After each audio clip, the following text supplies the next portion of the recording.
चितवन में राष्ट्रिय स्वतन्त्र पार्टी को चुनावी अभियान शुरू। मतदाता माझ एक साथ देखिए रवि लामिछाने र स्वर्णिम वाग्ले। राष्ट्रिय स्वतन्त्र पार्टी का सभापति रवि लामिछाने संविधान उम्मेदवारी दिन अयोग्य रहेको संविधानविद खिमलाल देवकोटाको टिप्पणी। उपचुनावको तयारीमा लागेका रवि लामिछाने विरुद्ध सर्वोच्च अदालतमा राहदानी दुरुपयोगको रिट। युवराज सफलले रिट लिएर सर्वोच्च पुगेको सर्वोच्चका प्रवक्ता विमल पौडेलको भनाई। 12औं पटक मन्त्री बनेको खुसीमा शरद सिंह भण्डारीले फोडे स्याम्पेन। रौतहटमा मेयरको सट्टामा एसई दिँदै गरेका नक्कली परीक्षार्थी पक्राउ। नासुका आँसु देख्नु भएन भन्दै मन्त्री र सचिवलाई देशभरका नासुहरूले पठाए एसएमएस। अस्पताल भर्ना भएका राष्ट्रपति रामचन्द्र पौडेलसँग प्रधानमन्त्री पुष्पकमल दाहाल प्रचण्डको भेट। मिटु बास पीडितले कहिले न्याय पाउँछन् भन्दै संसदमा उपप्रधान एवं गृहमन्त्री नारायण काजी श्रेष्ठलाई प्रश्न। मिटु बास पीडितहरूलाई हर हालतमा न्याय दिइने मन्त्री श्रेष्ठको प्रतिबद्धता। उपनिर्वाचनमा कांग्रेसले तनहुँ र चितवनमा 2 महामन्त्री गगन थापा र विष्णुप्रकाश शर्मालाई खटायो। तनहुँका नेता गोविन्दराज जोशी तनहुँको उपनिर्वाचनमा नउठ्ने। वर्ष अगाडि नै ओत लाग्ने आवासको व्यवस्था गर्न शहरी विकास मन्त्री सीता गुरुङको निर्देशन। यही संविधान अनुसार राजा फर्काउने प्रयास आफूहरूले गरिरहने राप्रपाका नेता धवल शमशेर राणाको भनाई। कांग्रेसले 12/2 को उपचुनावमा उपेन्द्र यादवलाई समर्थन गर्ने। म बसिरहेको कुर्सी कुन देशबाट आयात भएको हो भन्दै संसदमा सांसद निशा डाँगीको प्रश्न। मुलुकको हवाई क्षेत्रमा देखिएका समस्या तत्काल समाधान गर्न नेपाली कांग्रेसका सांसद प्रदीप पौडेलको माग। कास्कीमा भएको जातीय छुवाछुतको घटनामा संलग्न 2 जना व्यक्तिमाथि कारबाही गर्न माग गर्दै राष्ट्रिय स्वतन्त्र पार्टीका सांसद शिव नेपालीले उठाए संसदमा प्रश्न। बझाङमा बसको ठक्करबाट ज्यान गुमाएका बालकका आफन्तले सडक बन्द गरे। बाँकेका 57,000 सुकुम्बासीले अझै पाएनन् लालपुर्जा। मोरङमा अलकत्रा उद्योगले गाउँका पशु चौपाए मरे। मानव श्वास प्रश्वासमा पनि प्रत्यक्ष असर। राजर्षि जनक विश्वविद्यालयमा विवाद। विद्यार्थीको भविष्य अन्यलमा। नयाँ अर्थमन्त्रीलाई शेयर बजारको रातो झण्डा। नेप्सेमा 20 अङ्कको गिरावट। कारोबार रकममा पनि वृद्धि देखियो। वैशाख 18 गतेदेखि तातोपानी र हिल्सा नाका पनि पूर्ण रूपमा सञ्चालन हुने। नेपाल उद्योग वाणिज्य महासङ्घको टोलीले भेट्यो अर्थमन्त्री डाक्टर प्रकाश शरण महतलाई। तरलता प्रवाह गरी ब्याज दर घटाउन माग। भारत र मलेसिया बीच भारतीय मुद्रामा व्यापार हुने। रक्षा क्षेत्रमा भारतको कीर्तिमानी निर्यात। कपाल देखाएको अभियोगमा इरानमा 2 महिला पक्राउ। पूर्व क्रिकेटर सलिम दुरानीको मृत्यु। र आइपिएल क्रिकेटमा आज राजस्थान र हैदराबाद तथा बेंगलोर र मुम्बई खेल्दै। दर्शक महानुभाव नमस्कार। समाचारपाटी.com को न्यूज बुलेटिनमा यहाँलाई हार्दिक स्वागत छ। म प्रहलाद चन्द्र घिमिरे। सदाको झैं आज पनि हामी उपस्थित भएका छौं आजका दिनभरिका महत्त्वपूर्ण समाचार, ब्रेकिङ न्यूज अपडेट लगायत तपाईलाई काम लाग्ने हेर्नै पर्ने महत्त्वपूर्ण खबरहरू लिएर। हाम्रो मेहनतका लागि यो भिडियोमा एउटा लाइक अवश्य गर्नुहोला। दर्शक महानुभाव पलपलको न्यूज अपडेटका लागि हाम्रो च्यानललाई तपाईले अहिलेसम्म सब्स्क्राइब गर्नु भएको छैन भने कृपया सब्स्क्राइब गर्नुहोस् अनि नजिकै आउने बेल आइकनलाई क्लिक गर्नुहोला। हामीलाई कहाँबाट हेर्दै हुनुहुन्छ अनि कस्तो लाग्दैछ त्यो कुरा पनि तलको कमेन्ट बक्समा कमेन्ट गर्नुहोला। आउनुहोस् दर्शक महानुभाव आजका महत्त्वपूर्ण समाचार सुरु गरौँ। चितवनमा राष्ट्रिय स्वतन्त्र पार्टीको चुनावी अभियान सुरु भएको र मतदाता माझ रवि लामिछाने र स्वर्णिम वाग्ले एकसाथ प्रस्तुत भएको प्रसङ्गबाट। राष्ट्रिय स्वतन्त्र पार्टीले चितवन 2 मा हुने उपनिर्वाचनका लागि आफ्नो चुनावी अभियान सुरु गरेको छ। आज सो पार्टीका सभापति रवि लामिछाने र हालै पार्टी प्रवेश गर्नुभएका अर्थविद डाक्टर स्वर्णिम वाग्ले चितवनका मतदाता माझ एकसाथ प्रस्तुत हुनुभयो। रविले फोहोर राजनीतिलाई सफा गर्नका लागि स्वर्णिम जस्ता व्यक्तिहरू साहस गरेर आएको भन्दै आफूहरूलाई विश्वास गर्न मतदातालाई आग्रह गर्नुभएको थियो। त्यस अवसरमा वाग्लेले 5 महिनाकै प्रयासमा ठूलो धक्का दिएर राजनीतिमा चमत्कार गरेको भन्दै रविको प्रशंसा गर्नुभयो। दर्शक महानुभाव रवि लामिछानेले चितवनबाट आफ्नो उपचुनावका लागि जुन खालको प्रचार प्रसारको अभियान सुरु गर्नु भएको छ, यसपालि उहाँको जित कस्तो होला अथवा उहाँको मतान्तर घट्ला अथवा बढ्ला अथवा उहाँको जुन ठुला दलहरूले भनिरहेका छन् अघिल्लो पटक आएको हावाहुरी जस्तो वैशाखमा आउने छैन र यो उलटपुलट हुनेवाला छ नतिजा भनेर भनेका छन्। तपाईलाई के लाग्छ आफ्नो धारणा तलको कमेन्ट बक्समा कमेन्ट गर्नुहोला। संविधान त नागरिकता लिएको 3 महिना पूरा नभई नियुक्त मनोनयन र निर्वाचनका लागि कोही पनि व्यक्ति योग्य ठहरिँदैन। संविधानको पालना गर्ने हो भने 3 महिना पूरा गरेपछि मात्र कानुन त नियुक्ति मनोनयन र निर्वाचनका लागि कोही पनि नागरिक योग्य ठहरिने परिकल्पना संविधानले गरेको छ। केही समय अघि यसै सम्बन्धी घटना चर्चित भयो र अहिलेसम्म पनि छ। राष्ट्रिय स्वतन्त्र पार्टीका सभापति रवि लामिछाने वैशाख 10 गते हुने उपनिर्वाचनमा उम्मेदवार बन्न पाउनुहुन्छ कि पाउनु हुँदैन त? संविधान त भन्ने हो भने उहाँ आउँदो उपनिर्वाचनमा उम्मेदवार बन्न नपाउने बताइएको छ। तर कानुनमा छिद्र निकालेर उम्मेदवार बनाइए कानुनको धज्जी उड्ने संविधानविदको भनाइ छ। त्यसैले पनि संविधानमा छिद्र बनाउनु नहुने उहाँको भनाइरहेको छ। न्युज एजेन्सी नेपालसँग कुराकानी गर्दै संविधानविद खिमलाल देवकोटाले संविधानको धारा 291 मा गैर आवासीय नेपाली नागरिकता अथवा कुनै देशको विदेशी नागरिकता परित्याग गरेको व्यक्तिले नियुक्ति, मनोनयन र निर्वाचन तीनवटा कामका निमित्त कम्तीमा 3 महिना व्यतीत नभइकन योग्य नहुने व्यवस्था गरेको बताउनुभयो। राष्ट्रिय स्वतन्त्र पार्टीका सभापति रवि लामिछानेले नागरिकता लिएको मितिले मनोनयन दर्ताको दिनसम्म समय 65 दिन मात्र पुग्छ। उहाँलाई अझै उम्मेदवार बन्न योग्य ठहरिनका लागि 25 दिन अपुग हुन्छ, किनभने चैतको 20 गते उपनिर्वाचनका लागि मनोनयन दर्ताको समय निर्वाचन आयोगले तोकेको छ। उपनिर्वाचन आगामी वर्षको वैशाख 10 गते हुँदैछ, जसमा रासोपा सभापति लामिछाने चितवन निर्वाचन क्षेत्र नम्बर 2 बाट उम्मेदवार बन्दै हुनुहुन्छ। निर्वाचनको दिनसम्मको हिसाब गर्ने हो भने पनि वैशाख 10 गतेसम्म उहाँले नागरिकता लिएको समय 50 दिन मात्र हुन्छ। सभापति लामिछानेले गत माघ 15 गते जिल्ला प्रशासन कार्यालय काठमाडौँबाट नागरिकता लिनुभएको थियो। संविधान र संविधानविदहरूका अनुसार 3 महिना समय नपुगेकाले उहाँले उम्मेदवारी दिन पाउने अधिकार हुँदैन। अमेरिकी नागरिकता त्यागेपछि नेपाली नागरिकताको पुनः प्राप्तिका लागि कानुन बमोजिम प्रक्रिया पूरा नगरेको ठहर गर्दै सर्वोच्च अदालतले माघको 13 गते शुक्रबार लामिछानेको सांसद पद खारेज गरेको थियो। यससँगै उहाँले उप प्रधानमन्त्री तथा गृहमन्त्री र राष्ट्रिय स्वतन्त्र पार्टी रासपाको सभापति पद गुमाउनु भएको थियो। नागरिकता पुनः प्राप्त गरेपछि उहाँ पुनः राष्ट्रिय स्वतन्त्र पार्टीको सभापतिमा कार्यरत रहनु भएको छ। राष्ट्रिय स्वतन्त्र पार्टीका सभापति रवि लामिछाने विरुद्ध राहदानी दुरुपयोग मुद्दामा अनुसन्धान गर्नुपर्ने मागसहित सर्वोच्च अदालतमा रिट पुगेको छ। लामिछानेले नेपाली नागरिकता दुरुपयोग गरेको भन्दै सिन्धुलीका युवराज पौडेल सफलले सर्वोच्च अदालतमा रिट पेश गरेका हुन्। सर्वोच्च अदालत प्रशासनले उक्त रिटमाथि अध्ययन भइरहेको बताएको छ। प्रवक्ता विमल पौडेलले भन्नुभयो, रिट आइपुगेको छ, अध्ययनपछि केही सच्याउनु पर्ने भएकाले उहाँ युवराज सफलले लिएर जानु भएको छ। रिट लिएर सर्वोच्च पुग्नु भएका युवराज सफलले सर्वोच्च प्रशासनले रिटमा केही सुधार गर्न आग्रह गरेको बताउनुभयो। प्रहरीले फागुनको 30 मा महान्यायाधिवक्ताको कार्यालयले चैतको 6 मा राहदानी दुरुपयोग कसुरमा लामिछाने विरुद्ध मुद्दा नचलाउने निर्णय गरेको थियो। प्रहरी र महान्यायाधिवक्ता कार्यालयको यही निर्णय उल्टाएर राहदानी दुरुपयोग कसुरमा लामिछाने विरुद्ध मुद्दा चलाउनु पर्ने माग गरिएको रिट निवेदन सर्वोच्च अदालत पुगेको हो। नागरिकता विवाद मुद्दामा माघको 13 मा सर्वोच्च अदालतले लामिछानेको सांसद पद खारेज गरेको थियो। अमेरिकी नागरिकता त्यागेर नेपाली नागरिकता लिने प्रक्रिया पूरा नगरेको भन्दै त्यतिबेला रविले राष्ट्रिय स्वतन्त्र पार्टीको अध्यक्ष र सांसद पद गुमाउनु भएको थियो। यद्यपि उहाँ राष्ट्रिय स्वतन्त्र पार्टीको सभापति भइसक्नु भएको छ र आगामी वैशाखमा हुने उपचुनावका लागि चितवनमा टिकट पाएर चुनावी अभियान समेत सुरुवात गरिसक्नु भएको छ। दर्शक मानव फेरि पनि उहाँलाई जुन खालको चुनावी अभियान सुरु हुँदाकै दिनमा आज सर्वोच्चमा राहदानीको मुद्दा लिएर रिट निवेदन लिएर सर्वोच्च अदालत पुग्नु भएको छ युवराज सफल। यसप्रति तपाईको धारणा के छ? आफ्नो धारणा तलको कमेन्ट बक्समा कमेन्ट गर्नुहोला। लोकतान्त्रिक समाजवादी पार्टी लोकसभाबाट सहमन्त्री नियुक्त हुनुभएका शरद सिंह भण्डारीले स्याम्पेन फोडेर खुसियाली मनाउनु भएको छ। उहाँ मन्त्रीको कुर्सीमा बसेको यो 12औं पटक हो। भण्डारी मन्त्रीमा नियुक्त भएपछि परिवारका सदस्य र निकट आफन्तहरूको उपस्थितिमा सेलिब्रेसन गरिएको थियो। मन्त्री भण्डारी र उहाँकी प्रेमिका निर्जला राउतलाई आफन्तहरूले खादा र माला लगाएर अभिनन्दन गरे। त्यसक्रममा स्याम्पेन फोड्दै मन्त्री भण्डारीले स्याम्पेन फोडेर रमाइलो गर्नुभयो। समारोहमा उपस्थितहरूले स्याम्पेनको घुटको समेत लिएको देखिन्छ। प्रचण्ड नेतृत्वको मन्त्री परिषदमा लोकसभाले 1 सिट पाउँदा भण्डारी मन्त्री बन्नु भएको हो। यसअघि उहाँ 11 पटकसम्म विभिन्न दलबाट विभिन्न मन्त्रालय सम्हालिसक्नु भएको छ। उहाँको मन्त्री पदको यात्रा भने पञ्चायत कालबाट सुरुवात भएको हो। उहाँ पहिलोपटक 2044 सालको फागुनमा मरिचमान सिंह श्रेष्ठको मन्त्री परिषदमा पञ्चायत तथा स्थानीय विकास सहायक मन्त्री रहनु भएको थियो। 46 सालमा बहु दल आएपछि के भण्डारीले विभिन्न पार्टी बदल्दै लगातार चुनाव जितिरहनु भएको छ भने मन्त्री पनि बनिरहनु भएको छ। सुरुमा कांग्रेसमा प्रवेश गर्नुभएका उहाँ त्यसपछि मधेसी मधेसी जनअधिकार फोरम, लोकतान्त्रिक राष्ट्रिय मधेस समाजवादी पार्टी, राष्ट्रिय जनता पार्टी राजपा, जनता समाजवादी पार्टी जसपा हुँदै अहिले लोकसभामा पुग्नु भएको हो। 2068 सालको भदौमा बाबुराम भट्टराई नेतृत्वको मन्त्री परिषदमा रक्षा मन्त्री हुनुभएका भण्डारीले एउटा विवादास्पद अभिव्यक्तिका कारण पदबाट हात धुनु परेको थियो। एउटा सार्वजनिक कार्यक्रममा उहाँले नेपाली सेनामा मधेसीको सामूहिक प्रवेश नभई तराई टुक्रन सक्ने अभिव्यक्ति दिनुभएको थियो। त्यसको सर्वत्र विरोध भएपछि उहाँ राजीनामा दिन बाध्य हुनुभयो।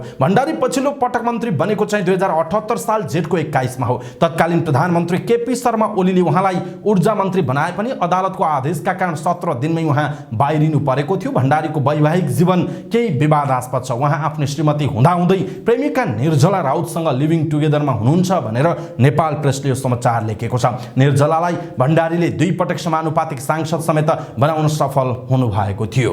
रौतहटको देवाही गोनाही नगरपालिकाका मेयरको सट्टामा विद्यालय शिक्षा परीक्षा एसईई दिँदै गरेका एकजना नक्कली परीक्षार्थी पक्राउ परेका छन्। देवाही गोनाही नगरपालिकाका मेयर प्रेमलाल शाह कानुको सट्टामा एसईई दिँदै गरेका गौडा 6 पोठियाहीका कमल शाह पक्राउ परेका हुन्। मौलापुर नगरपालिकाको लक्ष्मीनिया माविमा सञ्चालन भइरहेको एसईईमा नियमित तर्फ सिम्बल नम्बर 350 37 28 का विद्यार्थी प्रेमलाल शाह कानुको सट्टामा परीक्षा दिइरहेका कमल शाहलाई परीक्षा अनुगमन गर्न गएको टोलीले पक्राउ गरेको हो। पक्राउ परेका शाह मेयरका ज्वाइँ रहेको स्रोतको भनाइ छ। ससुराको सट्टामा परीक्षा दिइरहेका उनी इन्जिनियर हुन्। परीक्षा सञ्चालन भइरहेका बेला अनुगमन टोलीलाई विद्यार्थीप्रति शङ्का लागेर चेक जाँच गर्दा शाह पक्राउ परेका हुन्। पक्राउ परेको विषयमा अनुसन्धान जारी रहेको प्रहरी स्रोतले जनाएको छ। संघीय मामिला तथा सामान्य प्रशासन मन्त्री अमनलाल मोदी र मन्त्रालयका सचिव कृष्णहरि पुष्करलाई देशभरका नायब सुब्बाले एक साथ दबावमूलक सन्देश अर्थात् एसएमएस गरेका छन्। विभिन्न माग राखेर नासोहरू महिनौदेखि आन्दोलनरत छन्। उनीहरूले संघीय निजामती सेवा ऐनको मस्यौदामा असन्तुष्ट जनाउँदै तपाईको ऐन हामीलाई स्वीकार्य छैन, नासुका आँसु देख्नु भएन भन्दै एसएमएस गरेका हुन्। एसएमएस मार्फत उनीहरूले 5 वर्ष सेवा अवधि भएका कर्मचारीलाई 1 तह र 10 वर्षभन्दा बढी सेवा अवधि भएका कर्मचारीलाई 2 तह वृद्धि गर्नुपर्ने, तोकिएको सेवा अवधि र शैक्षिक योग्यता भएका राजपत्र अनङ्कित कर्मचारीलाई सहसचिव 11 र उपसचिव 9 तहको खुल्ला प्रतिस्पर्धामा सहभागी हुन पाउने कानुनी व्यवस्था गर्नुपर्ने माग गरेका छन्। त्यस्तै अधिकृत 6औं तहको पदपूर्तिमा 50% खुल्ला, 40% बढुवा र 10% आन्तरिक प्रतिस्पर्धाको व्यवस्था हुनुपर्ने नासोको माग छ। सेवा प्रवेशका लागि 4औं, 6औं, 9औं र 11औं तहलाई प्रवेश बिन्दु कायम गर्नुपर्ने र सरुवा प्रणाली चक्रिय र पूर्वानुमान योग्य बनाउनु पर्ने नासोको माग रहेको छ। राष्ट्रपति रामचन्द्र पौडेलको स्वास्थ्य अवस्थाबारे प्रधानमन्त्री पुष्पकमल दाहाल प्रचण्डले जानकारी लिनुभएको छ। त्रिभुवन विश्वविद्यालय शिक्षण अस्पताल महाराजगञ्जमा उपचाररत राष्ट्रपति पौडेललाई बिहान भेटेर प्रधानमन्त्री प्रचण्डले उहाँको स्वास्थ्य अवस्थाबारे जानकारी लिनुभएको हो। भेटमा प्रधानमन्त्री प्रचण्डले राष्ट्रपति पौडेलको स्वास्थ्य लाभको कामना गरेको उहाँको सचिवालयले जनाएको छ। पेटमा समस्या भएपछि राष्ट्रपति पौडेल शनिबार अस्पताल भर्ना हुनुभएको छ। उप प्रधानमन्त्री तथा गृहमन्त्री नारायण काजी श्रेष्ठले मिटर ब्याज पीडितलाई हर हालतमा न्याय दिने बताउनु भएको छ। मिटर ब्याजलाई कारबाही गर्ने र पीडितहरूलाई न्याय दिने सरकारको कबुल भएको उहाँले बताउनुभयो। मिटर ब्याज पीडितसँग भएको सम्झौताबारे सदनलाई आइतबार जानकारी गराएपछि सांसदहरूले उठाएको जवाफ दिँदै गृहमन्त्री श्रेष्ठले कानुन संशोधन गरेर मिटर ब्याजलाई आर्थिक अपराध मान्ने र अधिकार सम्पन्न आयोग मार्फत छानबिन गरेर कारबाही गर्ने बताउनुभयो। विगतमा बनेका कतिपय आयोगले काम नगरेको वा कतिपय आयोगको प्रतिवेदन कार्यान्वयन नभएको अवस्थामा आशंका हुनु स्वाभाविक भएको पनि उहाँले बताउनुभयो। अब बस्ने मन्त्री परिषद बैठकले ऐन संशोधनका लागि विधेयक ल्याउने र संसदले पास गर्न साथ आयोग बनाएर हरेक घटनाको अध्ययन गरेर कारबाही सिफारिस गर्ने उहाँले बताउनुभयो। कहिले समय न्याय पाउँछन् भन्ने सांसदहरूको प्रश्नमा उहाँले भन्नुभयो, म अहिले मिति चाहिँ भन्न सक्दिनँ, यति चाहिँ भन्छु, वर्षौं वर्ष जाँदैन। सरकारले ल्याउन लागेको ऐनमा आयोगलाई 3 महिनाको म्याद प्रस्ताव गरेको भन्दै पीडितहरूले कति छिटो न्याय पाउने भन्नेमा सांसदहरूमा पनि भर पर्ने बताउनुभयो। सरकारको चाहना छिटो समस्या समाधान गरेर न्याय दिने भएको श्रेष्ठले बताउनुभयो। नेपाली कांग्रेसले आगामी वैशाख 10 गते हुने उपनिर्वाचनका लागि तनहुँ 1 र चितवन 2 मा 2 महामन्त्रीलाई खटाएको छ। तनहुँ 1 मा महामन्त्री गगन थापा र चितवन 2 मा विश्वप्रकाश शर्माले समन्वयको जिम्मा पाएको एक नेताले जानकारी दिनुभयो। उनीहरू सोमबार हुने मनोनयन दर्ता कार्यक्रममा पनि सहभागी हुनेछन् र मनोनयन दर्तापछि आयोजित सभालाई सम्बोधन गर्नेछन्। कांग्रेसले तनहुँ 1 मा गोविन्द भट्टराई र चितवन 2 मा जीत नारायण श्रेष्ठलाई उम्मेदवार तय गरेको छ। उपनिर्वाचन हुने अर्को क्षेत्र 12-2 मा भने कांग्रेसले जनता समाजवादी पार्टीलाई समर्थन गर्ने निर्णय गरिसकेको छ। यस अघिका 2 वटा चुनावमा स्वतन्त्र उम्मेदवारी दिनुभएका नेपाली कांग्रेसका पूर्व सहमहामन्त्री गोविन्दराज जोशी आगामी वैशाख 10 गतेको उपनिर्वाचनमा उम्मेदवार नबन्ने बताउनु भएको छ।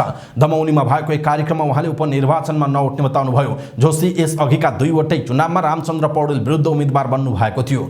2074 सालको चुनावमा निर्वाचन आयोगले उम्मेदवार रद्द गरेपछि एमालेका उम्मेदवारलाई सहयोग गर्नुभएका उहाँले गत मक्सिरको चुनावमा भने तनहुँ 1 मा 6886 मत ल्याउनु भएको थियो। तर यसपालि नेपालीको उपचुनावमा आफू नउठ्ने र कुनै एक उम्मेदवारलाई समर्थन गर्नेवाले बताउनुभयो। तर उहाँले कसलाई समर्थन गर्ने भन्ने विषय खुलाउनु भएको छैन। तनहुँको राजनीतिमा प्रभाव राख्ने जोशीको समूह नेपाली कांग्रेस, नेकपा एमाले र राष्ट्रिय स्वतन्त्र पार्टीका उम्मेदवारमध्ये एकजनालाई समर्थन गर्ने योजनामा रहेको बुझिएको छ। शहरी विकास मन्त्री सीता गुरुङले आगलागी लगायत प्रकोप प्रभावित घरबार विहीन बनेका नागरिकलाई वर्षा सुरु हुनु अगावै ओत लाग्न पाउने गरी आवासको सुविधा पुर्याउने निर्देशन दिनुभयो। आइतबार मन्त्रालयमा भएको शहरी विकास तथा भवन निर्माण विभागको स्वागत र ब्रिफिङ कार्यक्रममा सम्बोधन गर्दै उहाँले विपद प्रभावित घरबार विहीन बनेका नागरिकहरूलाई 2 महिनाभित्र आधारभूत आवश्यक सुविधाको प्रबन्ध गर्न निर्देशन दिनुभएको हो। मन्त्री गुरुङले सरकारी लगानीबाट बढीभन्दा बढी परिणाम आउने गरी काम गर्न पनि निर्देशन दिनुभएको छ। राष्ट्रिय प्रजातन्त्र पार्टी राप्रपाका महामन्त्री धवल शमशेर राणाले यही संविधानलाई प्रयोग गरेर आफू राजासहितको प्रजातन्त्र ल्याउने प्रयास गरिरहने बताउनु भएको छ। प्रतिनिधि सभाको बैठकमा उहाँले यही संसद र संविधान प्रयोग गरेर राजतन्त्र फर्काउने कोसिस गर्ने बताउनुभयो।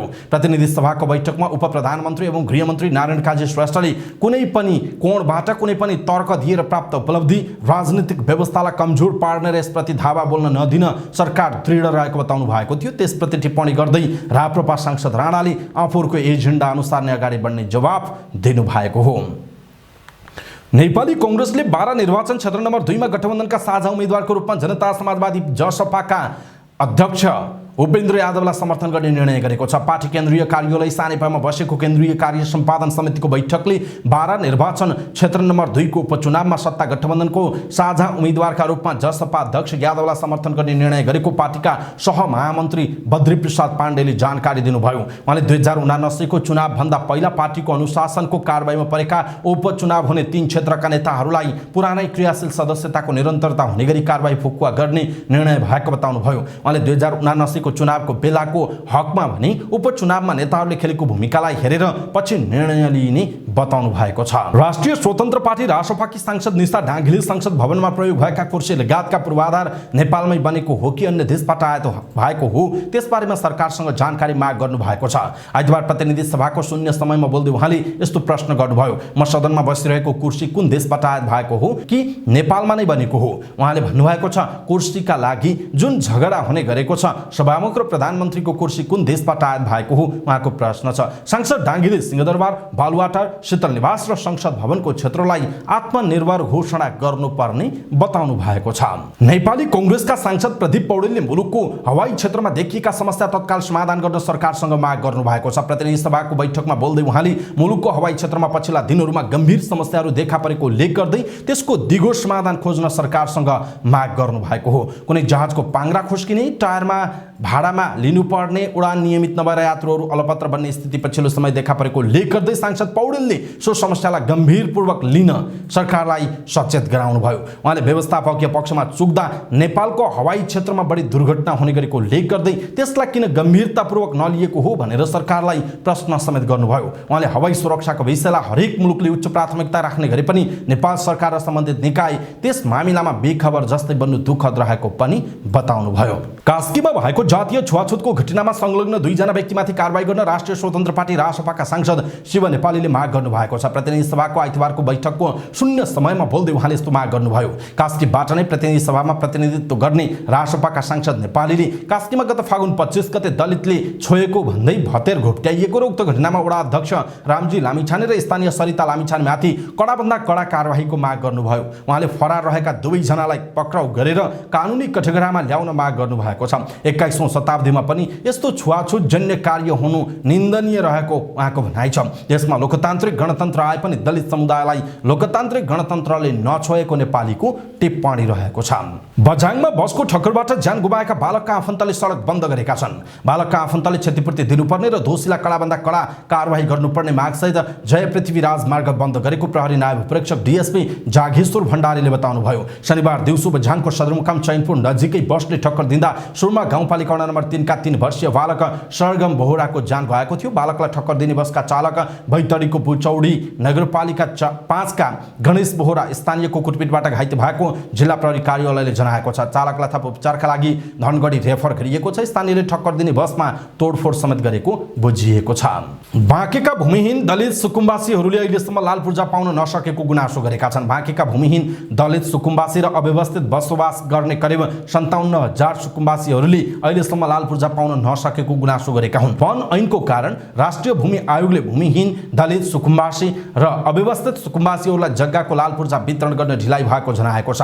जग्गा र जग्गाको लाल पूर्जा पाउनका लागि सडक आन्दोलन गर्दा समेत सरकारले वास्ता नगरेको गुनासो गरेका छन्। खजुरा गाउँपालिका वडा नम्बर 6 बस्ने धनसरा थरा मगरली वर्षौंदेखि बसोबास गर्दै आएको तर लाल पूर्जा नपाएका कारण घरे आएसी काम लगायत बालबालिकाहरूको शिक्षामा समेत प्रत्यक्ष असर परेको बताउनुभयो। बसका साउथ धनगढीबाट आइरहेको र केही समयपछि पीडितसँग बसेर सञ्चालन गर्न छलफल गर्ने डीएसपी भण्डारीले बताउनु भएको छ। खजुरा गाउँपालिका वडा नम्बर 6 बस्ने धनसरा थारा मगरले वर्षौंदेखि बसोबास गर्दै आएको तर लाल पूर्जा नपाएका कारणले घरआसी काम लगायत बालबालिकाको शिक्षामा समेत प्रत्यक्ष असर परेको बताउनु भएको छ।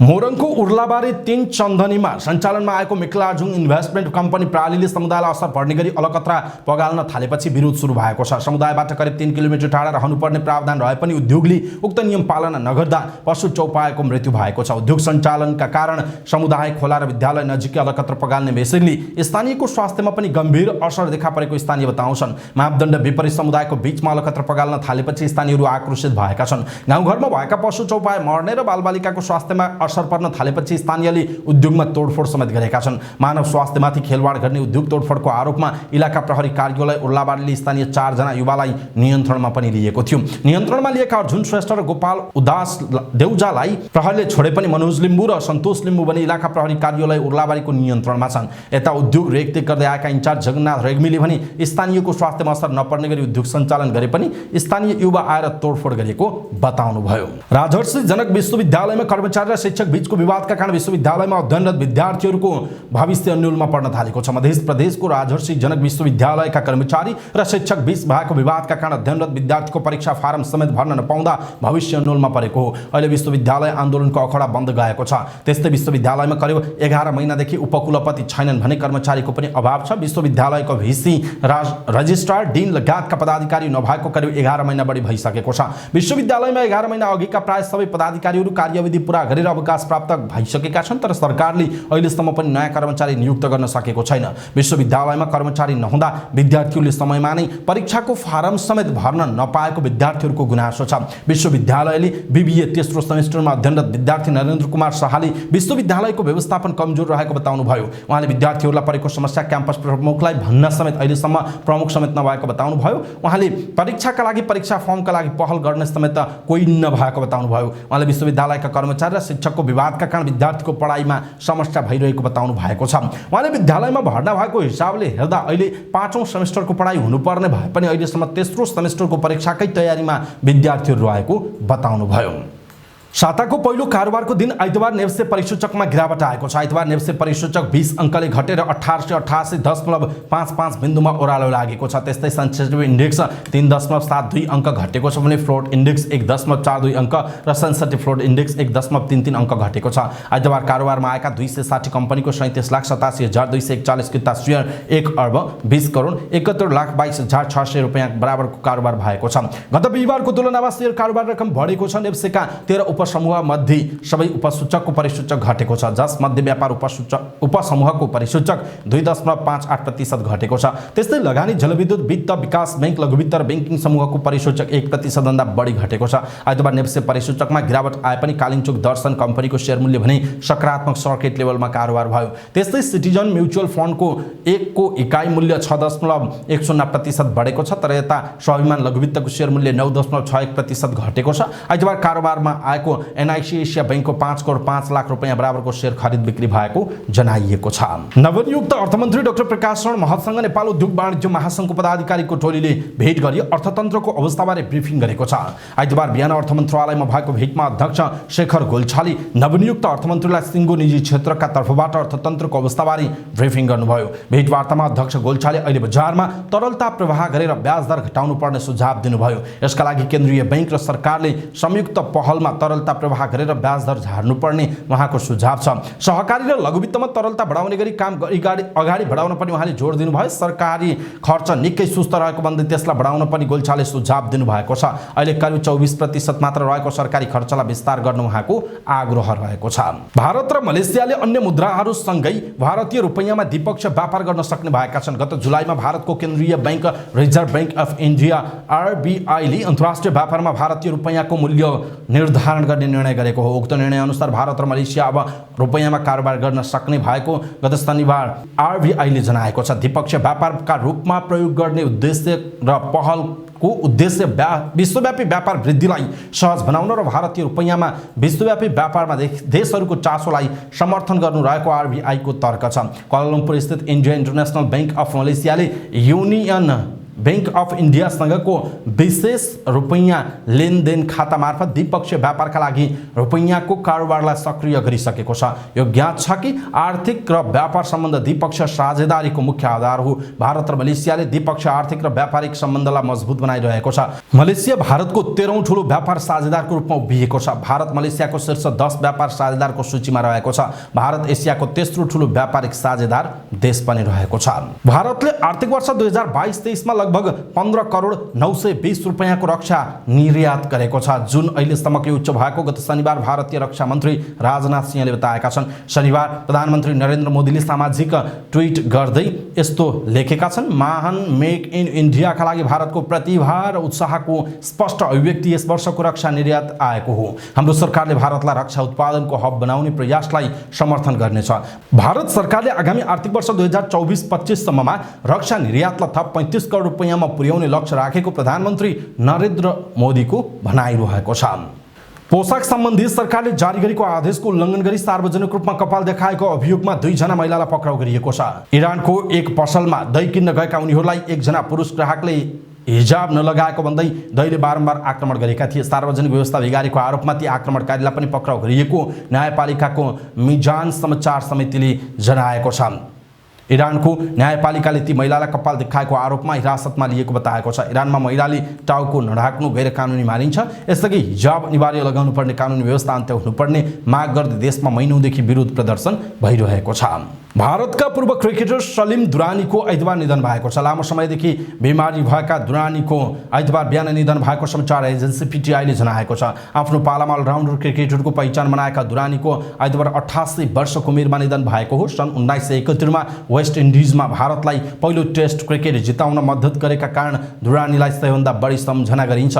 पोर्ट अफ स्पेनमा भएको दोस्रो इनिङमा भारत 7 विकेटले विजयी भएको थियो। सोही खेलमा दुरानीले 17 ओभरमा जम्मा 21 रन खर्चिएका थिए। भारतको गुजरात स्थित आफ्नो भाइको घरमा दुरानी बस्दै आएका थिए। गत जनवरीमा दुरानीको तिघ्राको हड्डीको अपरेसन गरिएको थियो। इन्डियन प्रिमियर लिग IPL क्रिकेटमा आज पनि 2 वटा खेल हुँदैछन्। आज हुने पहिलो खेलमा दिउँसो 3:45 बजे राजस्थान रोयल्स र सनराइज हैदराबाद खेल्दैछन्। यो खेल हैदराबादमा हुनेछ। यस्तै आजको दोस्रो खेलमा रोयल च्यालेन्जर्स बेंगलोर र मुम्बई इन्डियन्स खेल्दैछन्। बेंगलोर र मुम्बईको खेल बेंगलोरमा बेलुका 8:15 बजे सुरु हुनेछ। यसअघि हिजो भएको खेलमा पहिलो खेलमा पंजाब किङ्सले कोलकाता नाइट राइडर्सलाई DL पद्धतिमा 7 रनले तथा लखनऊ सुपर जायन्ट्सले दिल्ली क्यापिटल्सलाई 50 रनले हराएको थियो। शुक्रबारदेखि सुरु भएको 16औं संस्करणको IPL क्रिकेटमा 10 टोली सहभागी छन्। उद्घाटन खेलमा गुजरातले चेन्नईलाई हराउँदै विजयी सुरुवात गरेको थियो। लखनऊ गुजरात र पंजाबको अङ्क तालिकामा समान 2 अङ्क रहेको जनाइएको छ। समाचारपाटी.com को न्यूज बुलेटिन अहिलेका लागि यति नै। हामीले प्रस्तुत गरेका यी समाचारहरूप्रति तपाईको धारणा के छ? आफ्नो धारणा तलको कमेन्ट बक्समा कमेन्ट गर्नुहोला। हाम्रो मेहनतका लागि यो भिडियोमा एउटा लाइक अवश्य गर्नुहोला। दर्शक महानुभाव, पलपलको न्यूज अपडेटका लागि हाम्रो च्यानललाई तपाईले अहिलेसम्म सब्स्क्राइब गर्नुभएको छैन भने कृपया सब्स्क्राइब गर्नुहोस् अनि नजिकै आउने बेल आइकनलाई क्लिक गर्नुहोला। हामीलाई कहाँबाट हेर्दै हुनुहुन्छ अनि हाम्रो यो प्रस्तुति तपाईलाई कस्तो लागेको छ त्यो कुरा तलको कमेन्ट बक्समा कमेन्ट गर्नुहोला। समाचारपाटी न्यूज बुलेटिन भोलि बिहान नेपाली समय अनुसार बिहानको 5 बजे फेरि लिएर हामी उपस्थित हुनेछौँ। समाचारपाटी हेर्दै गर्नुहोस्। नमस्कार।